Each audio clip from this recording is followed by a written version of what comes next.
Hey guys, what's going on? It's MajiinBae. Welcome back to the channel. With a little less than 1 week until seasonals, I figured I'd do a different type of video where I break down how I kind of go about building lineups for tournaments. I know a lot of you, this is maybe your first seasonal, maybe you're not super comfortable in the tournament scene. This video is for people like you.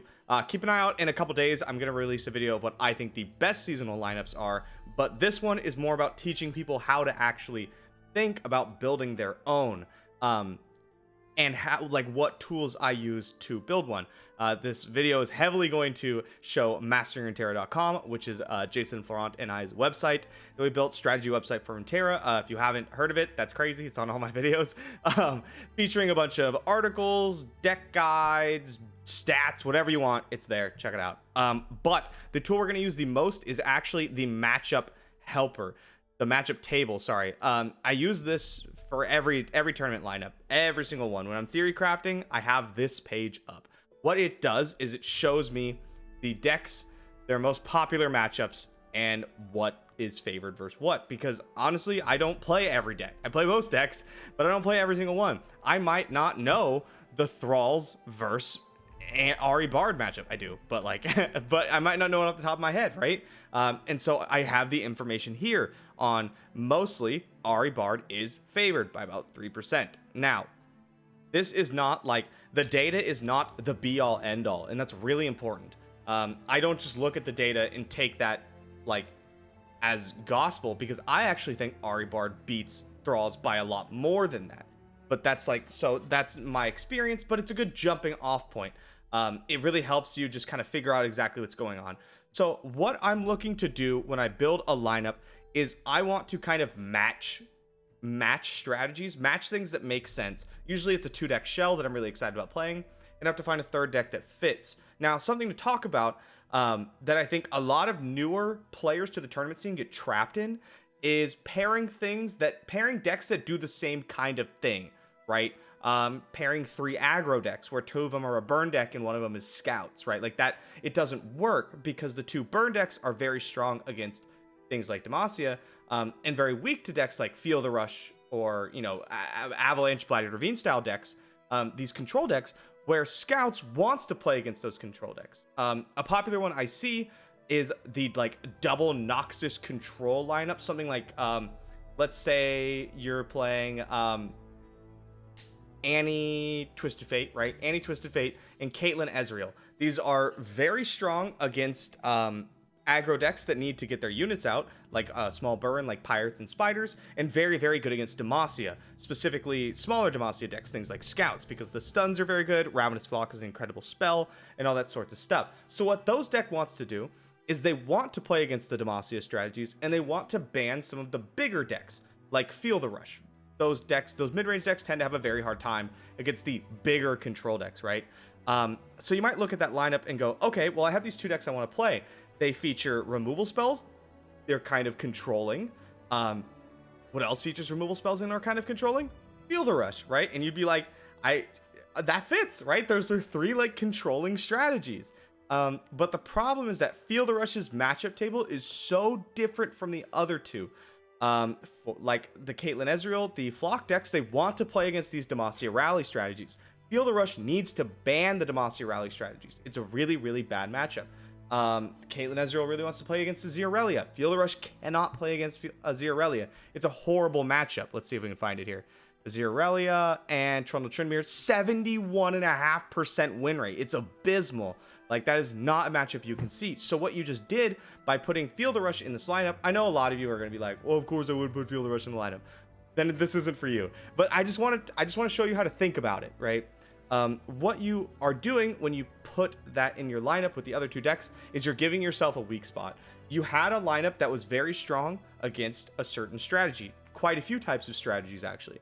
And then you introduced Feel the Rush, and now your opponent who's playing the triple Demacia lineup, right? Instead of getting just absolutely stomped into the ground, now they just 2-0 your Feel the Rush, and you go from being incredibly favored to incredibly unfavored in that entire matchup. So what I like to do is I want to find my 2 decks. Again, let's pretend Annie Twisted Fate. I guess Caitlyn Ezreal is probably not on here because it's not incredibly popular. So let's use something a little different. Let's say I want to play Trundle Tryndamere Feel the Rush, and I also want to play Lysandra, Talia, Thralls. I want to do that because they both have a very good matchup into Aphelios, Vi, Zoe. Not a lot of decks do, right? 67.5% over here, and then Trundle, Tryndamere, 70%. Very, very strong matchups against Aphelios, Vi, Zoe. What those decks want to ban are the Demacia Rally decks, right? Both of them really, really struggle into things like Azirelia. They don't want to see that. They should want to ban, like the Bard, Jarvan, Poppy. I think this matchup's actually worse than it even says here. Scouts, there we go. Yep, Scouts, not a good matchup. And if we scroll down and look at Trundle, Tryndamere, Scouts, not a good matchup. Bard, Poppy, Jarvan, not a good matchup. So we want to find something else, a third deck that is also at least decent into Aphelios, Vi, Zoe, and would like to ban those Demacia strategies. So I would look down here and maybe go, okay, what beats Aphelios, Vi, Zoe? Well, Nami TF does. How does it do against the Demacia strategies? Well, not very good, right? 47%, 40% against Scouts, 45% against Azirelia. These matchup tables match. That's what I want. It's cohesive. It's a strong strategy. And it's synergistic. It just makes sense. So that's what I'm looking for. Now we have a lineup that wants to ban the same things and is strong against the same deck, right?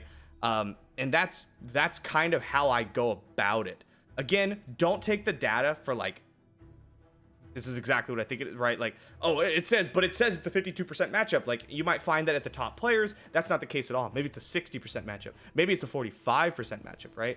Like, I think Nami Twisted Fate gets much, much better the higher up you go with player skill. So, if you're just a random player, like, no offense, you're probably going to have less success with Nami Twisted Fate than Drizzoth is, right? The creator of the deck. Same thing with things like Lysandra, Talia. You're probably going to have less success than Cameron Hanzo would. And the stats don't reflect the upper ends, right? So if you expect to play against the best, you're playing in seasonals, then you need to know these things on your own. You need to get this practice. Now, what I will say is that your own comfort is very, very important. Your own comfort and the inherent power level of the deck can, in my mind, weigh out the stats, right? I put more weight on those than I do on the actual stats. If I see something that's like a 48% matchup in my lineup where I really want to beat that deck, but I'm very comfortable on this deck and I'm very comfortable in this matchup, well, then I'll still probably play that deck. I'm going to lean more towards playing decks like Ahri Bard, Aphelios, Vi, Zoe than I am to play decks like, I don't know, probably Fizz Riven. Well, I think Fizz Riven's a very strong deck. I think the just inherent power of what Ahri Bard and Aphelios Vi is doing is so much higher than like Fizz Riven. Yeah, Fizz Riven has this really powerful cheese effect, but if it doesn't get that, it doesn't do much. Whereas like Ahri Bard is incredibly difficult to interact with. I have a lot of ways to influence the game. There's a lot of player agency in these two decks, and they're like the top decks for a reason, right? So yeah, I like to lean comfort, power, then data, then the matchup spread. I just really don't want you guys to find yourself in a spot where you leave yourself a hole. Now, so you're kind of experimenting with your lineups. You have an idea of what you want to do. Next up is you scrim, because the way it goes out on stats, it's not going to actually break out that way. Very rarely are you going to see the lineups that you think your opponents are going to bring. People are going to bring a lot of nasty stuff, and you're not really sure what to do there. And that's where the best of 3 ban helper comes in. So we put in our 3 decks.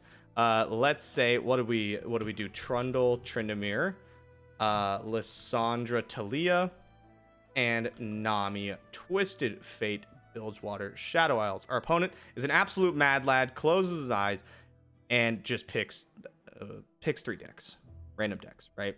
Submit. Okay, now we have the matchup table. The computer just helpfully gives us this. Our Trundle Tryndamere is pretty much even in a Nami Twisted Fate. It is not good into Ahri Bard, and it crushes Annie Ezreal. This looks like a pretty clear ban to me. We need to ban Ahri Bard, right? Everything else is positive. Ahri Bard is a bad matchup. And if you scrim a lot, you're going to see a lot of stuff where it's like, it doesn't quite make sense. I don't know what to ban here. I don't know how this matchup plays out. And that's what this ban helper is here for. Very, very, very helpful. I use it myself.